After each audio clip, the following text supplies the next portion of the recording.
I'm here today to talk about the relationship between risk and project management. Risk can be boiled down ultimately into two categories between scope and schedule. There are many other categories that can be brought up in relation to risk, but ultimately they can be boiled down into these two essential categories. If scope and schedule are managed properly, then the budget risk should follow in suit. Starting with the scope risk management, uncertainty is the biggest factor when it comes to play with risk.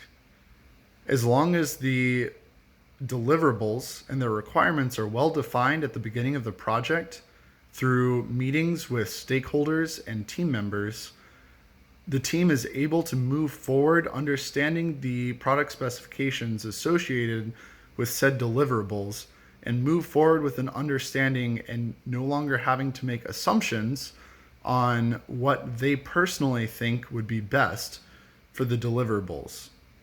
It is not enough just to state the exact deliverables expected, but the specifications and the quality criteria must also go along with it in order for accurate estimates to be made in terms of the scope and the time needed to fulfill the expectations of the stakeholders.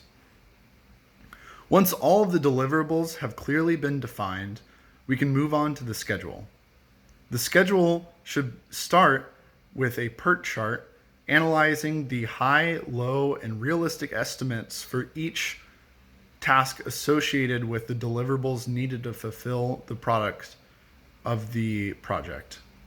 Once this has been done, a critical path can be created, which clearly defines the longest path between all dependent tasks in order to reach project completion.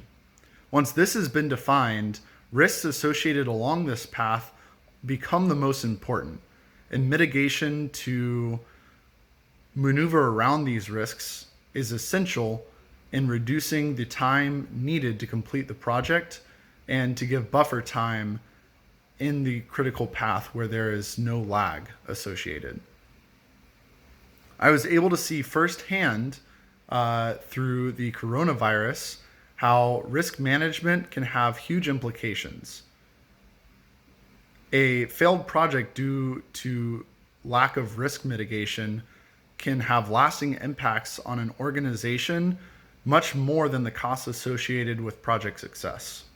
Working as an assistant manager at Starbucks, I've been able to see that stores that have not done a good job of risk management and that have had to shut down have had a harder time opening up and showing to the public that they are capable of properly approaching the delicate area of coronavirus and the health associated and the risks associated, and therefore have had a harder time generating business.